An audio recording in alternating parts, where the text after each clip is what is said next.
and you have a federal government that has been taken over by private offshore banks. And it's illegitimate and criminal and violates the Bill of Rights and Constitution from one end to the other. And that's a very simple equation that I know you can understand. Servants of this system. I have seen police, I have seen judges, I have seen bureaucrats relish setting people up, relish framing people, relish beating somebody up and then saying that they assaulted you. I have seen how we've been trained that evil and corruption and deception is manly and cool.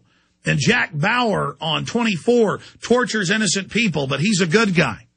And all these other programs brainwashing us, turning the American people into evil, corrupt creatures.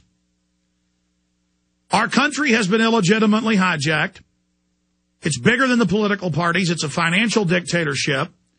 And the government is a crooked, corrupt fraud, period. Now, the American people don't want physical war with the criminal system, but it's going to want physical war, and it's engaged in physical war against us every day.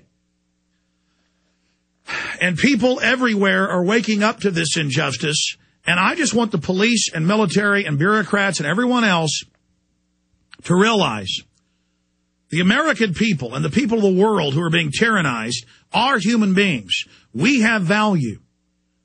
When you falsely charge us or falsely arrest us or falsely persecute us, or when these grand juries become kept creatures of the prosecutor and engage in corruption against good people, throw the book at innocent patriots but release violent offenders, you are committing massive frauds and massive crimes.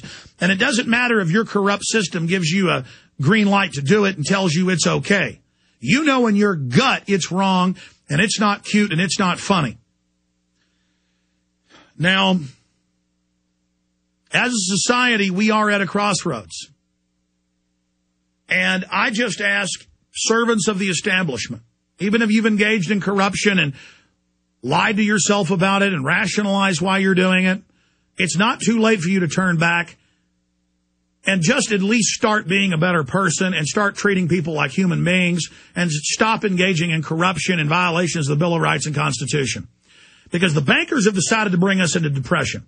They've decided to set up a police state. They've decided to try to forcibly inoculate people. They've decided to corner people and force the population to fight back. And more of that is going to happen. And in the end, the police and military that try to engage the American people in tyranny are going to be known as enemies of the Republic and are going to be known in history as scum and are going to be brought to justice. So you need to listen to me very carefully right now. It is time for you to unharden your hearts and to really reflect this weekend on who you are and what you are and who you want to be in this short life. It is now time for you to do the right thing. I hope you'll do the right thing, but at least reflect on what our country and what our world has turned into and ask yourself, do you want to change course in your life? Because if you don't know this government's corrupt, if you don't know our society's imploding, if you don't know that the government's illegitimate, and if you don't understand it's growing like a cancer, you are blind. Something is wrong with you. Something is fundamentally screwed up with you. There, I've said it.